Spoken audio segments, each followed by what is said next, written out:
Welcome back to another episode of the OKC Redcast. I'm Tyler Vaughn. And I'm Alan Langston. And we're here to bring you a classic blue kit perspective on Manchester United. Hey, I knew you were going to say that. I'm not surprised in the least by that. For those that aren't watching on the YouTubes or Spotify, Alan's wearing the 2017 blue kit. I'm wearing the 86 throwback, and we're joined by Hunter Davis, who was wearing was that last year's away kit? 2 years ago, navy blue away kit. I think 2 years ago with the silver. We did not plan this either. Nope. But we all thought about it because the day was the day of the new kit drop, the away kit, the royal blue kit that seems to be pretty popular on the interwebs right now. I like it. I think it looks pretty sharp. What do you guys think? Looks really good. Hunter, you're a big blue kit guy. You're always wearing the blue kits at Skinnies. I knew you'd be excited about that one. It's crazy. My first kit I bought was a Beckham, like Vodafone. The blue with silver on it. We were in Europe that year, one of his last years, and I don't know. I just never got around to buying a bunch of red kits. So kind of had to a few years ago when Tyler makes a call out for every derby with City. Yeah, don't wear it when we play City. That's the only rule. That's right. Gets confusing. Yeah, we got more history in blue than they do, so it doesn't matter. That's true. Right Hunter, on, man. Well, Hunter, I like the Man United in the mirror. Oh yeah, what's going on there? Is that your TV that you got reflected? Yeah, I got a projector. Like I'm at the optometrist right now. That's awesome. yeah. I cannot make out those letters. I'm sorry. I know the emblem. Well, boys, it's been a minute. Alan, I don't know when we last recorded, when that was. Was it just after the season ended? Was it? It might have been 5 or 6 weeks ago. Yeah. Yeah, it's been a long. We've had an time. entire World Cup. Yeah, we missed the whole World Cup, man. I don't know what happened. England doesn't know either. No. Well, we'll get into that as it applies to United, but we'll knock off some rest here. So it's today is July 22nd. That means it's exactly 1 month to the day that we begin the Premier League season, bright and early, Saturday, August 22nd, 6:30 kickoff. As you do as United fans, they had to give us one right away, huh? They couldn't wait to do it. They couldn't help themselves. I guess at least it's not Friday. Last year, I think we had the Friday kickoff, right? The weird, like I think Arsenal got it this year, and it's just like, why? What are you guys doing? Like, I mean, I know what they're doing, but come on. Yeah, we know what they're doing. Got to maximize the viewership and money. Yeah, great. Love that. I can't wait to buy a $200 replica kit. It's gonna be sweet. But yeah, the first team is we're a week removed from the World Cup. The men's first team is partly back together. Yeah. So, but I mean, they did what they were there to do for preseason, just get warmed up and kind of get some rust off of them. You know, this is like our preseason podcast. So that's right. Hunter, did you go back and watching the highlights? I know you said you didn't watch the game the other day. Stick MUTV was being weird with the app on that, so I was kind of going back and forth on my iPad, and then I watched the extended highlights. I think like what you guys said, it was just rusty and preseason.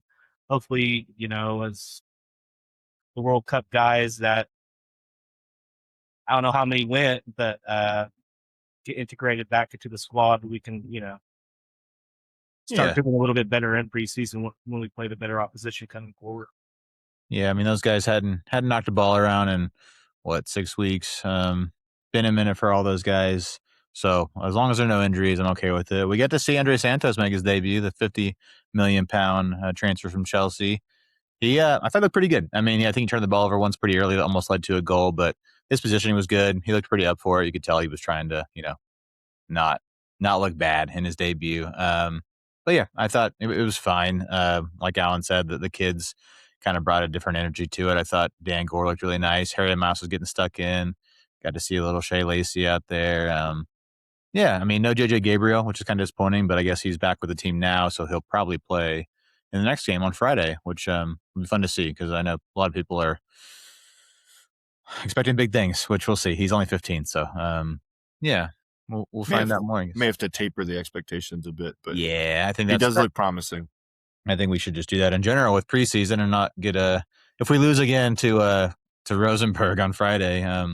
Hopefully, not everyone's freaking out saying we need to sign, X, Y, and Z players immediately, or we're gonna I saw a little bit of people being upset about the Wrexham deal, and it's like, I mean, first of all, whatever. I mean, it's preseason, and two, like they've been together a couple weeks longer, so I don't know. I put zero stock in them. I'm just glad there were no injuries, and we can move on to the next thing.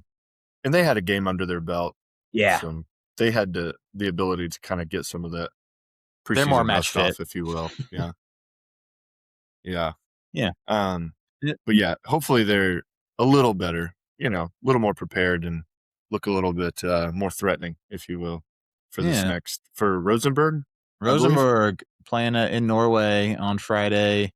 What time is that game at? 11, 10 our time? I think it's 10. Yeah. I think 10. It's 10. Be live on MUTV. All of them are, that's 11. I got 11 on mine, but all of them are on MUTV this year. I don't think anything will be on any of the major networks stateside because everything's being played over in Europe and none of the International Champions League Cup stuff going on. But we do get to play Atletico Madrid in the Snapdragon Cup. Hunter and I were talking about that in the Facebook group. Yeah, we're a 2-time defending champions of that thing. Should be 3-time, but I think Wrexham beat us that first year, right? So, yeah, I guess they got a number actually. We need some stars added to the. We need 2 stars added to the jersey. Yeah, the Snapdragon jersey. Yeah. But no, I mean it seems like a pretty good preseason. Like I'm glad they're not traveling all over. Closer to home. Get to play Atletico, PSG, Leeds, Milan, Ruben Amorim's Inter Milan. So, as long as no major injuries and everyone gets full fitness and all that sort of thing. Hopefully ready to go by the 22nd when we play Leeds because that'll be tough. I mean, it seems like we always start off slow anyway. So hopefully we come out flying this year and none of this wallowing and mid-table for a few months. Like I can't handle any more of this. We need to come out just guns a-blazing. Yeah, there's no reason to be like not coming out and just at least winning against Hull, Ipswich right off the bat, and maybe even Everton. And then we go into the Manchester derby. Why not? I think we should expect at least 7 points from those first 3 games, if not 9. Let's get all 9. Yeah, I'll take all 9. I think if we continue the form we did at the second half of last season and we just translate that into a good start, I mean, that's the most important to anything, to any campaign challenges. When was the last good start to a season United had, though? Because it just feels like for the last 7 seasons, every start to the season, whether it's Solskjaer, Ten Hag, Amram, just was kind of slow. I don't remember, honestly. But I mean, it's a good point, Hunter. Was it Ollie? Was Ollie the last one, maybe? I can't remember. We were behind City like 8 points going into the new year, so we obviously had to have a good first half of the seasons. Oh, that's true. That's true. Well, weren't we top of the table around the Christmas period on one of the seasons under Ole? Yeah. And then we tied or lost to Aston Villa, and it kind of fell apart after that. I've kind of blocked out the past 12 years or whatever, 14 years. Outside of a couple of cup wins. So maybe that was the last season we got off to a good start. But. Yeah. It isn't always necessarily an indicator. I mean, I think last time we won the title, 2013, 2013, we started off kind of slow that year and lost our opener. And so it's not always an indicator, but like Hunter was saying, hopefully we can carry the momentum from last season because it is more or less the same team, at least with a couple of new additions so far. We're not seeing a lot of movement as far as players leaving. I don't know. Hopefully no Casemiro. Because I'm sure he was a big character in the locker room, and that's the whole, obviously. But I mean, I know we talked about this a million times about how I don't think he would be, able to sustain that form for a 50-game season. I mean, doing it when you're only playing the league at the weekends, that's one thing. And even then, I mean, he was scoring a lot of goals, but he was still a bit of a liability defensively, which I don't know. People tend to. We're going to remember the good times, obviously, but he was definitely not the Casemiro of old, even by last year's standards. So, I don't know. Do you think we need to bring in some more guys, Hunter? We've brought in, let's see, we got Carl Darlow from Leeds, goalkeeper on a free. Andres Santos from Chelsea, Yuri Tielemans, nice little snag from Villa. And then the news came out yesterday about Tynan Thompson, who's a, 18-year-old winger, I think, from Spurs. Looks like we're going after a couple kids from Man City and then maybe one from Liverpool. So, What are you looking for, Hunter? What do you want to see? Where we need to splash What cash at? do we have left? I don't know. Can we generate any sales? I don't think Ugarte is going to go. Rashford's probably not going to go. So Garte can't go, since he did his knee in the World Cup. Thanks a lot. I don't know. We got money though. We got to have money. If Spurs are spending money like they are, then we got to have money too. Come on. I mean, we got in Champions League. We got a little boost. Well, part of the reason Spurs has so much money is because they haven't spent it in so long. Fair point. Is Sesko out still? Because are they going to try to move Rashford to the 9 or something like that? Yeah, I don't know. They did mention that Šeško hadn't been training. I think he's that injury last year. Was it against Liverpool that towards the end of the season? Yeah, he pushed down the berm. Yeah, it's still, I guess, lingering, which is odd. I don't like that at all. He's had a full summer off and is not ready to even train. But maybe they're being extra careful. I don't know. I'd rather do that, I guess, than. But it's one position we kind of can't. We don't have a lot of depth in. So you mentioned Rashford. It sounds like he's probably sticking around. I mean, no one can really afford his wages is the biggest thing, and he doesn't want to go to Turkey or a lesser club. He wants to play for a big club. So maybe we keep Rashford for a bit. I think if anybody can get something out of him, it's probably Michael Carrick. And he looked pretty sharp in the World Cup. He didn't do a ton, but when he did play, he was all right. I mean, I think in the first or second game, he had a couple nice moments. He scored a goal. Yeah, I don't know. I'm willing to forgive and forget Marcus Rashford. Not that he did anything really that wrong, other than just, I don't know, kind of stop caring. I don't know. Alan, you ready to wear the Rashford kit back to skinnies? You gonna put it on day one? Yeah, I don't know about that, but I don't mind him coming back and potentially having a Harry Maguire arc. I just don't know that that's actually going to happen. I don't know that he has the same mentality that Harry Maguire has. What I really liked about Cunha on the left is his defensive work, and I just don't see Rashford doing that. No, he will not do that. That's what I don't like. The effort and the mentality, that he brings on the left-hand side just isn't the same as some other guys. I don't really think Cunha is, the left winger we need out there by any stretch. But we do want someone who's going to provide tenacity on the defensive side when needed, and a willingness to go at and kind of take it to the defenders on the offensive side. I think the last I remember of Rashford, he wasn't really doing that. Now, maybe that was confidence. I don't know. But at least tracking back and playing defense, that's just effort and mentality. Like that's all that is. That's a choice. Yeah. And he wasn't really making that choice. So. Not his thing for whatever reason, man. I don't know. Never been his thing, which is a problem with the modern game and the way we set up now. He doesn't do the work. Maybe his mindset will shift. Maybe he's going to have a little reality check since he had a pretty solid year at Barcelona and they decided to pass on him in favor of Anthony Gordon. Maybe he needs a little reality check and maybe can come back and put in a shift. And if he wants to move, then maybe he'll get it in January. But I don't know. We need bodies. Like Connor mentioned, Ugarte's out. I don't know. Yeah, I would like them to focus on the left back position. I would like to get a left back in, and then maybe a more athletic, defensive minded midfielder. Yeah, and the rumor mill's firing up again today with the I guess Florentino Perez, the Real Madrid president, is finally caving and saying, or according to Fabrizio Romano, that he's willing to go grab Rodri from City. I guess in the past, Rodri's made it very known that he wants to go to play Real Madrid someday. And Perez has kind of said, like, we don't. I'm probably just waiting until next year when he's out of contract, really. But not kind of denying that there's even interest there. And I guess something came out today or overnight that he's willing to entertain offers. I mean, someone's got to go. Tchouaméni to sign that new deal, but that doesn't mean anything. And Andy Mitten on Talk of the Devils a couple weeks ago mentioned that very thing the same day he signed that contract. Like, just because he signed it does not mean that he's guaranteed to stay here. Like, it's just him getting a new deal so that someone else is going to pick up. Really. Him or Camavinga would be a good like pickup too, but I feel like that's not really. And honestly, we talk about these rumors like they're even any legitimacy. Like we didn't know Santos was happening, we didn't know Tielemans was happening until it was happening. Like all these tier one sources, like I don't think anybody knows. Which is credit to United for keeping stuff close to the vest for once. So they'll announce Baleba tomorrow, probably. Yeah, and maybe that's what's happening. And maybe Danny Welbeck, since they we've talked, they haven't, no one's mentioned him at all in the rumors. Maybe Danny Welbeck secretly they're working on that behind the scenes too. That'd be awesome to have Danny back. Yeah, we can hope. I don't know. There's still some guys out there. Hunter, anybody in the World Cup that impressed you that you go snag in central midfield? I think because we need to replace Casemiro, kind of like what Alan was saying. We honestly need 3 players on top of the 3 players we've already gotten. Mm-hmm. I just don't know who's out there that's within that.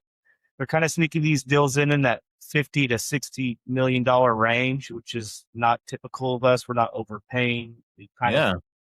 The guy that we originally signed from Italy, something was kind of smelt bogus on that deal, and they immediately backed out of it. Which I don't know. In the past, we kind of railroaded those deals through just to get the name recognition and person into the club. So I don't know. Outside of Bellingham or Declan Rice, I don't think they're coming to United anytime soon. So, Alan, any central defensive midfielders that you've seen that either World Cup or not that meets that profile? What exactly profile are you looking at? Like to replace Casemiro? That's not holding a big body that can cover ground in central midfield, eat up some ground. I mean, there's definitely guys that could cover the ground and can be big bodies. The hard part replacing Casemiro is all the goals he put in. That's going to be really difficult. I think Tchouaméni may have the best ability to kind of replace not only the goals, but the defensive side and even add a bit more. But that's looking, kind of unlikely like we've discussed.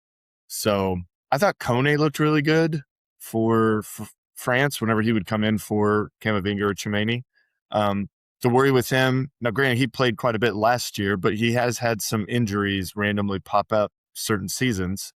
So you kind of worry about that. But I think we could get him from Roma for like 45, 50 mil. Like it wouldn't be too expensive, but that's pretty good. I think it's worth the punt. I was looking into the injury record because everyone was talking about that. And I think last year was pretty bad. He missed, 4 or 5 games at a time, several times. I think the season before that, he was okay. And I feel like he's outside of last season, I think he's been relatively healthy in his young career. So, yeah. I mean, and if we're passing up on Ederson for a meniscus tear or whatever it was, after a second medical, then I'm sure they're doing their due diligence on Manu Kone, and we'll suss that out if there's lingering issues there. But that's the one that keeps popping up on my feed in terms of like a name that played at the World Cup. I think we've been linked to Sander Berg as well. Yeah, and Steven Housen keeps harping on him just because of his big profile as a player, just being very defensive. I don't know that he's going to cover all the ground you want per se, and he's got Premier League experience, so that's a plus also. But he's just a big guy. And so, he maybe could get better at heading the ball on corners and he'll do the defensive work. So he could be a decent replacement for Casemiro as well. Yeah, I mean, Bruno Guimaraes would have been all right. It sounds like Arsenal are still working on that, though, and that's where he wants to go. I don't know that he's that defensive, though. I think he can play there, but I don't think he's that defensive. I don't know if we necessarily are trying to find a like-for-like Casemiro, just at least, 2 guys to complement Bruno or Mainu or, however they're going to set up. It'll be a double pivot regardless, so it's like we're not going to find the guy that is the guy, I don't think, unless we – like Elliot Anderson was that guy, like that you could. Yeah. And Tchouaméni would be that guy, but we're not sure we're going to do that. So it's going to be somebody who's not got all the tools regardless. So would you guys be disappointed if we don't make a marquee midfield signing? I mean, what's marquee? Like a name like a Baleba? Like a Baleba, Tchouaméni, or someone that they spend 70 plus on that, is a name that you pretty well know will bring quality. I don't mind them not. I think it kind of like Sir Alex would always do. It seemed like one big name in a transfer window and then like 3 or 4 like shrewd bits of business where it's guys you probably know, but you don't really, or maybe you don't know, which I kind of feel like is what we've done so far. So I still think there's one big one coming and I'm hoping there is. I guess what is a big one? I mean, would it be Kone? Would it be Baleba? Baleba would be 65. Kone would be 50. Camavinga would be 65, 70, same with Tchouaméni. So I don't know. I don't know, Hunter, do you want to see a big name? Someone you can put on the kit right away? But, I think if Real Madrid's going to buy Rodri, they're going to have to shift some players on in that position. And he's not going to come cheap. He could probably be 120 million. So they probably look to sell I've always liked Camavinga from. I thought we should have been in for him. I think we kind of were in for him when he was still in France a certain bit because he kind of had that Pogba profile a little bit, and I've always thought he's a classy player, and he's getting to a certain age to where, he can be the boss kind of back there. He's a big guy too. So always, always want a big signing.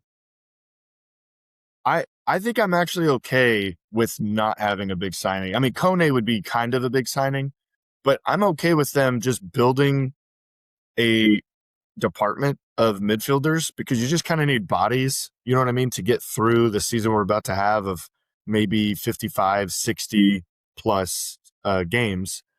And you just need a good department. I would almost rather build our department like we built our attacking department last season. We're building midfield this season. Next season could be maybe some additional defensive players.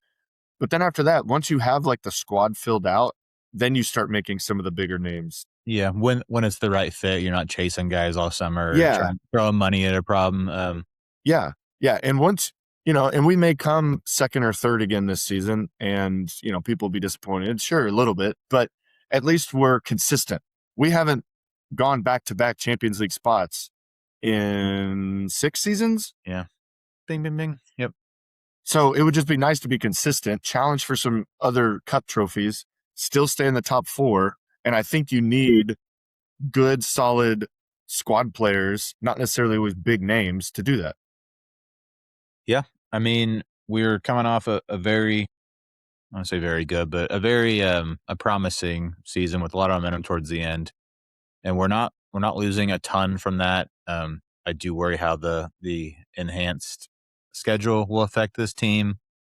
We got by a couple times. Maybe we should. I mean, there were some games we definitely shouldn't have dropped points. So it goes both ways, whether we got lucky and snuck some wins or draws out when we shouldn't have. But I think this team's going to be solid again. I mean, assuming they stay fairly injury free again, which Leach has already hurt heading into the season, which is nice. And it makes me wonder now with DeLitte's back injury, do we need to go buy a center back? I mean, we got Maguire, we got Lenny Yoro, we got Aiden Heaven. Is that it? They're talking DeLitte should be back. Yeah, they've been saying that for 6 months. I know, but I think Minton or somebody said on the last Talk of the Devils that they think that he'll be ready, not necessarily by the first game against Hull, but shortly after that. So yeah. We'll see. We'll see. Yeah, it says expected early 26-27 season, whatever that means. I mean, he had that surgery in May. I don't know how long this is going to take to rehab, but right. Yeah, I don't know. So I mean, if he's back, I mean, he's our best defender, I think. Yeah, if he's back for more than a month, I don't know. Like that guy's always hurt too. He's had injury problems his whole career. I mean, he's only like 25, 26, and it seems like he can't last more than a couple of months, which I don't know. Right. Yeah, we need players like Maguire that can at least play consistently. And I'm fine with more Aiden Heaven. He looked good at the end of the season. Yeah, Aiden Heaven's nice, real nice player. Mazraoui can also fit in, and Luke Shaw could also fit in. So we have some options. But I wouldn't be surprised too, Tyler, if they try to go into the market and maybe look for a decent, obviously probably not too expensive defensive option. A guy we don't really know. This is one of your Yeah, I don't know. Comes out of the blue. I think Rasher coming back changes the plan about finding a left-sided player. I think Dorgu was probably going to be that guy to fill in behind Cunha or, start some games there potentially. And now that Rashford's back, I think he slots in on that left side attacking role, and then Dorgu shifts back to a left-sided defender with Luke Shaw, and they'll really. That's what I think is. I mean, if we're trying to pinch pennies and not overspend, I mean, unless something really good comes along, like Lewis Hall becomes available for a reasonable fee or something like that, I just don't see them splash. Like when we need a central midfielder and possibly a striker, I guess I have no idea what the budget's like either. So like, if there's money to spend, they can spend it, but I don't think necessarily a priority now that Rashford's back. If we already had, that's one left-sided player coming into the fold that we weren't going to have before. So, well, I think with the Thompson left winger signing from Spurs. Yeah, he's what, 18 though? I mean, I'm not. But the talk is he is supposed to be kind of like a Heaven signing where they're going to, start him out maybe in the under 21s. But the talk is he will be with the first squad. Yeah. And maybe by the, halfway point of the season, he might be able to at least be subbed on more often or maybe to start some of the, cup games. That's the Remember? talk. That's all I'm Yeah, I saying mean, I is the saw the rumor. same thing. They were comparing it very similar to that, where he would get rid of him right away, and I think he's already training with the first team. Like he arrived and is already doing that. So, um, I don't know. But I'm just saying, in my opinion, the way Dorgu was playing, I think you'd leave him at left wing, and Yeah, I mean, Rashford is the squad rotation player. yeah. Oh, I'm just saying, like Cunha is probably the starter, and then Rashford is going to be second in the pecking order on that left side attacking role, and then because Dorgu we know can play left back, obviously, like and Luke Shaw's spot surely right now, then like Dorgu will be. I mean, he could fill in either way. I'm just saying, like if you're looking at like two players for every position, Yeah, we're kind of filled out on the left side now. If you really look at yeah, it, like so, yeah. I'm just saying I don't think they go and spend money if we don't have a lot of money on a left-sided player right now. That's all I'm saying. I mean, So I would. maybe don't go for the left back, I or mean, you I think they may not? I think they may not. Harry Moss looked pretty good the other day. I mean, maybe he'll finally get a chance to get a little first team action. So I mean, we'll see how preseason goes. We'll see how these kids look. But I'm just saying, if they're looking at 2 or 3 more signings tops, I mean, 3 more signings, then sure, I guess there's probably room to go after a left sided player. But um, I'd be okay going after Hall. If they can get Hall for a decent price and maybe we make Shaw become more of a squad rotation player, I'd be okay with that. I don't know yeah, that that's going to happen, but what's Lewis Hall going for on transfer market? They've got him at 40 million euros. We're the only club linked with them, but it doesn't have like a percentage or anything. I don't know. I mean, he's 21, about to turn 22. He's young. I mean, he is good though, and he can. I mean, he can play kind of a left. He can attack too a little bit, right? I mean, he gets up and down the line. So I like him. What I've seen, I like him. So I mean, I would love to get him, but I mean, what's Newcastle going to charge us for that? 60? They're going to quite a tack off bit, yeah. 50% of that at least. So Yeah. um, Hunter, would you go for a left back, or do you think we're covered? Get a 4 and a 9, and then the left back would probably be the last thing if we had money left over. Kind of like I think we do have coverage because Noose can play over there too in a pinch. And, true. Dallo, if we have to, it's not great, but right. So and Luke Shaw's never going to get hurt. We know this. He played every game last year. He's invincible. He's Like, Iron Man now. yeah. So we're good. We don't even need anybody else. Actually, we're good. We're good. Yeah, I'm excited. Yeah, I wouldn't mind a backup striker too. Hunter. No, I think I would. We need a striker. I mean, as good as the false 9 thing with Mbuma or Cunha or whatever you want to call that, or I mean, they are playing striker, but it's not a true number 9. I don't know. I would prefer to see an actual number 9 in there. I don't know who that would be though. Honestly, I say Danny Welbeck, and I think that'd be a great fit, but I'm sure they want someone that's probably a little younger. I think we're going for a younger profile. It seems with players, but for the money and the experience, it'd be hard to beat Danny Welbeck, especially for a short term solution. We can finally go get Delap since it didn't work out last season. So. Hey, there you go. Yeah, I heard Chelsea has tried to sell him already. I mean, they got players to sell, right? Shout out Garnacho, following the Jadon Sancho path to go from United to Villa to Chelsea, or Chelsea to Villa, excuse me. What is Villa doing? Is that who he's linked to now? Villa? Well, Garnacho signed with Chelsea. I think they announced it, right? Yeah, well, he already signed. Oh, it's done. Yeah, or it's I didn't know. It's like here we go. At least I saw his braids over the summer though. Those god, yeah, he's pretty good in those. He might have lost the plot a bit, to put it politely. I don't know. I mean, I wish him all the best. I have no ill will towards him other than he's just he needs to too much ego. Too much, yeah. He's got a bit of an ego. It seems like he's not a top professional, which is what you want, especially at a big club like United, or if he wants to play for a big club one day. I'm not saying that Chelsea and Villa aren't big clubs, but they're not at the same level as a United or Real Madrid or Barcelona or places he has aspired to play at. So, right. So with the transfer business we've already done, does anybody excite you guys? Has anybody kind of excited you that we've signed? I mean, I like Tielemans a lot. I've always liked Tielemans. I know that they had kind of talked about him a few years ago. I know he's a little bit older now, but like he's a nice player. He doesn't really like make mistakes, and he's good going forward. Good passer of the ball.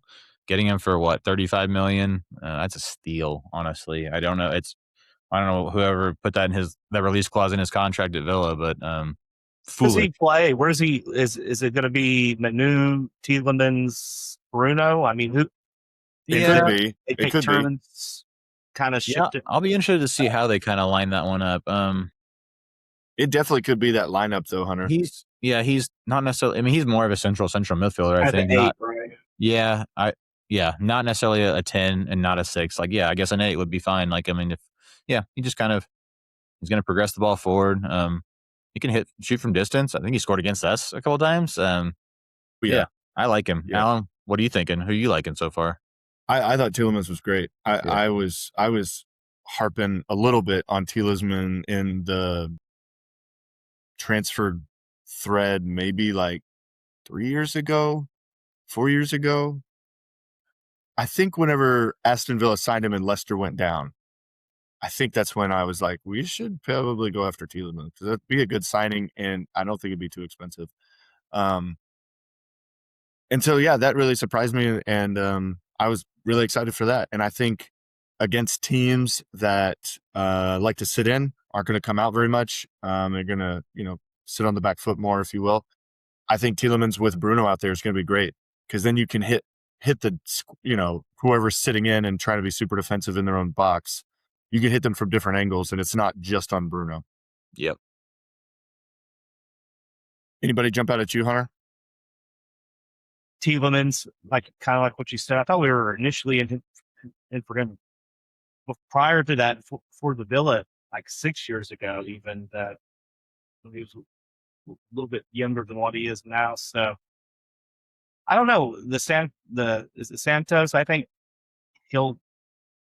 I've watched some of his highlights. He looks very athletic. He looks very raw. So hopefully Carrot can kind of work some of that Cobby magic on him as well and kind of get him settled to where we have a bunch of athletic midfielders running around where we can press a little bit in the center of the park. So I don't know. Hopefully there's some more things to come. So no one's excited about the backup goalkeeper, Darlow. Got it. I like that we got Leeds goalkeeper. I mean, I wasn't their number one starter, I don't think the full season, but I think he did start a fair few amount of games and maybe had the starting spot at the end of the season. So hilarious. I think he earned it. Yeah. Yeah. I think he ended up earning the starting spot, which is kind of cool. And on a free, even better. I like that. Which means Bayendier is going to leave probably. I don't think he's been involved but he was at the World Cup though, wasn't he? So he wouldn't be involved. He was. Which Bayendier, I don't know. He's fine. He's not great. We've seen enough to know he's not ever going to be a number one goalkeeper. He's no Romero, that's for sure. No, the best backup keeper of all time, Sergio Romero. Yeah. Yep. Shout out. We know he listens to this. So Europa League winner. The kid That's right. That was his That's game. right. Yeah. That's right. Well, yeah, I don't know, guys. I mean, we could talk about rumors all day, but they never seem to be right. At least the ones I've been seeing have not come to fruition. I still think though that there's at least one more center mid coming. Hopefully soon. I like to get these done soon, and then I don't know, Hunter. What do you say? We need 2 or 3 more players. I bet we get 2 more. See how the kids do in preseason, and then reassess. Anybody? I know you guys both watched the World Cup. Did anybody stand out to you? Is anybody worried about Sena Lamans or Kabi after their experiences in North America? I was extremely disappointed. I think I'm glad he didn't put Kabi in the knockout stages cold after not playing it, being the only player not to play in the group stages. I don't know if Tuchel's trying to lose that job or if he's going to stick around for the Euros or what. And this will kind of continue. Maybe he just won't bring him into camp in the future if he's just not going to play him, because I'd rather him be sitting at home and resting his legs if he's just going to bring him into camp, only freeze him out. So I think that was my biggest takeaway, because I kind of just I like Cunha scoring. I think I posted that in the Facebook group. That was awesome. It's always cool to see one of your players doing well at a World Cup. And I think he was kind of one of their dark horse players that, they might put on their, as far as Brazil fans, like, hey, what about him starting or whatever, because they do have a lot of options. So him kind of solidifying and becoming an important part of that piece of their tournament was very cool to see. He looked good. He kind of did all the same stuff he does at United for them, and I see that transfer over to international football, all the work ethic of him popping up and bagging goals pretty. Yeah.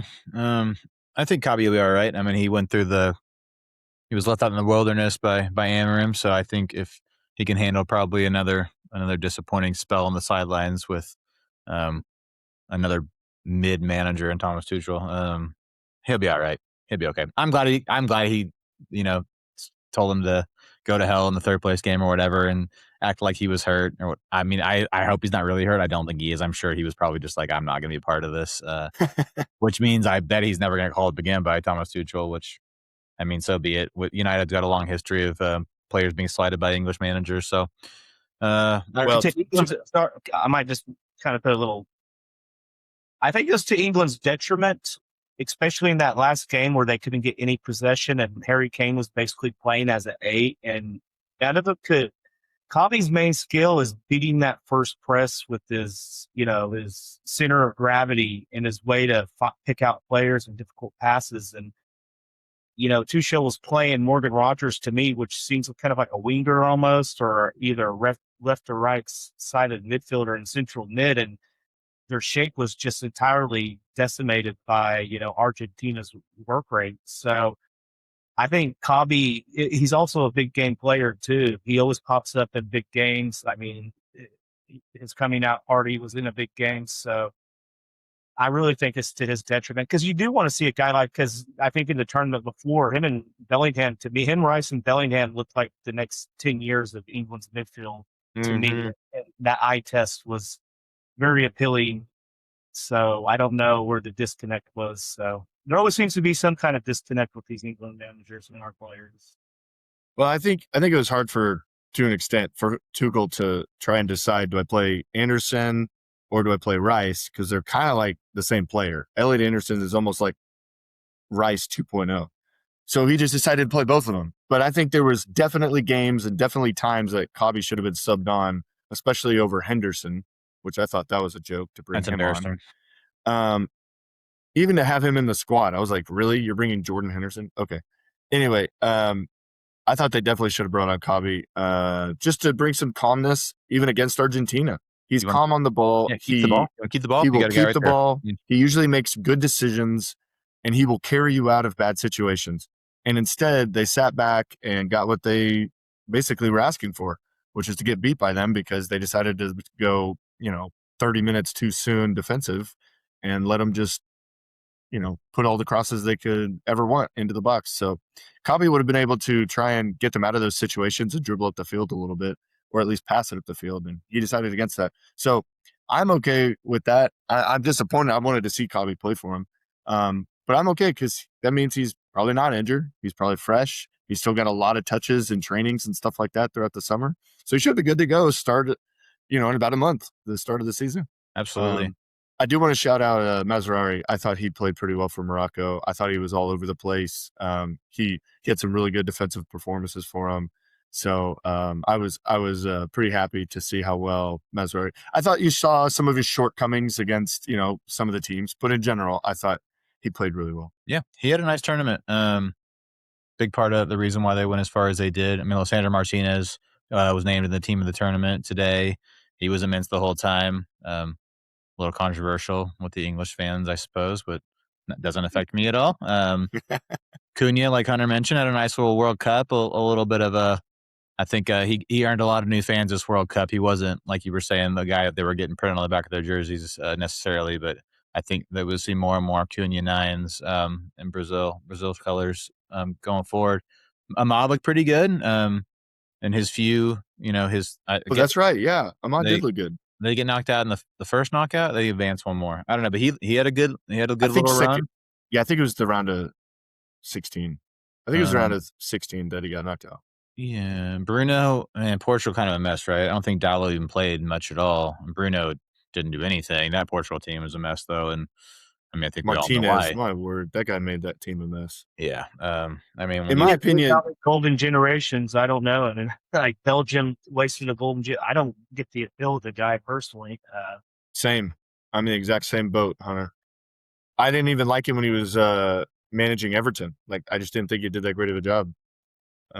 But yeah, for me, when I would watch Portugal, I was like, why are you guys not getting the ball to Bruno as much as possible? But they just wouldn't. Stack on paper too, guys. I mean, that should be a round of 8, at least minimum team. Just with all the weapons they have on it, the squads. And they played Spain pretty well. I mean, Spain only won in like the 92nd minute with Yeah. one goal. They- They played them pretty well. I think if they'd maybe not catered to Ronaldo so much and played Ramos a bit more, they would have probably been around a little longer. But I guess it's the last time we'll see Ronaldo in a Portugal shirt, or at least in the World Cup. So Yeah. maybe they can build for the future and build and play to Bruno's strengths in the next World Cup or the Euros. We'll see. Maybe the next manager will get it right. Although it's the guy from Saudi, right? The Ronaldo's manager at Saudi, and who's taking over or something. I think I saw that. Really? Yeah, I think it's Ronaldo's club manager is taking over the Portugal kick. That's funny. But yeah, I don't know. It was a good World Cup though. I mean, I was worried it was going to be pretty watered down with all the teams. Obviously the hydration breaks and the halftime shows and all the crap that goes along with Americanizing the beautiful game was a little irritating. But the quality of play I thought was very good. I was It was a impressed great with. tournament. Yeah, very very nice tournament. Tons of goals, tons of captivating games. And a bunch of big name players showed up and had big games. That was the exciting part. Too. Yeah, I will say to that point that Erling Haaland becoming America's sweetheart that has really pissed me off, man. Really? Yeah, so many people that I know are like, they know I played soccer and like soccer. Like, you ever heard of him? He's so funny. He's so fun. Like, I'm like, go to hell. I'm blocking your number. Go to hell. Like, yeah, I know who that is. It ruined my life for the past 2 years. United could have bought him when he was 19 too. Yeah, I know. Andrew Bellingham, whatever. Okay. Erling Haaland seems like an okay guy. When he leaves to go to Real Madrid, I won't care anymore. But the fact that a Man City player and probably going to create a bunch of new Man City fans out of the woodwork, I just can't. I just can't deal with it, man. They need all the fans they can get. Honestly, I mean, yeah, they can't fill the stadium on a Champions League Tuesday night. So, no more digs at City, I guess, because those 115 charges are never going to come to fruition. So I don't know why. Pep's gone, so that's yeah. So they have an opportunity to really nosedive under this other guy. So, and Chelsea's got a new manager, so I think.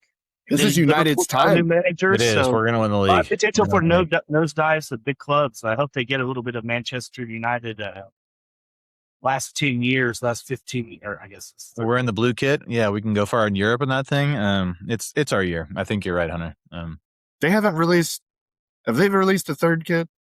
No, they've been teasing that. Like, I think it's like a cream off-white with like red and green. The one I saw. It's been a while since I've seen that though.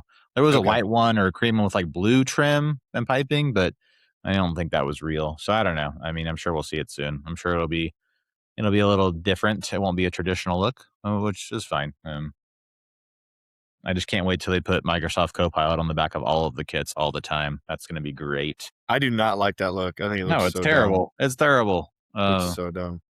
I guess it'll be the thing in the League Cup. It's always like the domestic. I don't think they did an FA Cup last year, although how will we know? We weren't around long enough. But it is the league. It's already with 1,000 patches on them, right? So yeah, we're getting there. We're getting there one day. Chelsea fans are lucky with no front of the kit sponsor. I'm pretty sure they still don't have one, right? I think they got one actually. Did they? Okay. Well, they had it for a minute. They did. Yeah. I mean, the jerseys are starting to look like NASCAR cars. Yeah, you know? I think Hunter just made that comment. Yeah, it's my bad, Hunter. Liga MX, yeah, all their sponsors on their kits. I don't know. Quick shout out, I guess, to the women's team. I don't know if shout out's the right word, but Millie Turner, no longer with the club after 8 years. I don't think she's going anywhere else, but she's been released or not renewed or whatever. But shout out Millie Turner. She's been with the women's team since they restarted the program. Great player. And then Melvin Millard going to Chelsea, which is just like, what are we doing here? Losing one of our better players to a domestic rival. I don't know. We talk about them every once in a while or every time actually, and we talk about how they've been able to retool, it seems like, every year or just about. I mean, they missed out on Champions League last year, but still finished 4th out of 12. But I don't know. That for a team with seemingly limited resources, they tend to punch above their weights. I don't know. Maybe they got some things in the works, but I wish the women's team would build on what they have and be a competitor instead of a feeder club. It seems like, but I don't know. We got to sort out the men's team first, I guess, before they'll focus on the women's team. So I think that's exactly what's happening, Tyler. They're focusing on figuring everything out with the stadium and the men's team, and then they'll focus on the women's, unfortunately. So it could be a while. yeah, well, at least they have their training facility back. Commend though, because like what you said, they punch above their weight, but I think they fight for the jersey, and I think they get a lot of bigger transfers, and they're still in that kind of upper tier, even that they'll have as many resources as the other bigger ladies clubs. So I think they do fight for that jersey, and they really win a lot of trophies for their respective level of what they are. So I don't know what that looks like as far as in terms of investment and what, the other clubs, because it's basically Chelsea and City have the big teams, right? Or Arsenal. Arsenal's the big team. Those are the big three. And then there's 3 spots in Champions League, so they pretty much have it on lockdown. Other than 2 seasons ago, United were able to get in there and finish. They finished second or third. Either way, I think it was third, and got in Champions League last season. So I don't know. Yeah, one day they'll be competing, but not anytime soon. And even when they get out of winning the league in England, they still got to deal with the likes of Barcelona and Lyon and Leon, teams in yeah. Spain and France that are just night and day better than what they have in England. It seems like so. They couldn't even handle Bayern Munich last year, unfortunately. So barely got past Atletico. Yeah, yeah. They have some steps to go up for sure. Which they'll get there, just not anytime soon. When they get to play in Old Trafford one day, when they take over Old Trafford, they won't tear it down. They'll let the ladies play there. But they'll be good. Well, boys, I think that's about all I had on my list today. Anything else? Anything you all wanted to cover? Yeah. Sweet. I think we knocked it out. We did it. We did a podcast. It's been a minute. Just shaking off. Yeah. Well, it's been a pleasure, boys. I don't know if we're getting together for any preseason games at Skinny's. We could, I guess. We've still got a couple Saturdays coming up. We got Saturday the 1st, 8th, and 15th. So, yeah, we'll see. We'll talk to Sarah and see if they want to open up for one of those games. Maybe we get out there and shake the rest off, supporting early in the morning at Skinny's. But if not, we'll definitely be back at Skinny's on Saturday, August 22nd at 6:30 a.m. 6:30. Yeah. Love that for us. And against Hull, right? Hull City. I think it's away also, which is that'll be tough, but it'll be fun. It's fun to be talking about real soccer and not this World Cup crap. No more national team stuff. JK. Boys, it's been a pleasure. Always like talking soccer with you. So until next time, everyone, thanks for listening, and come on, you Reds. Up the Reds. It's coming!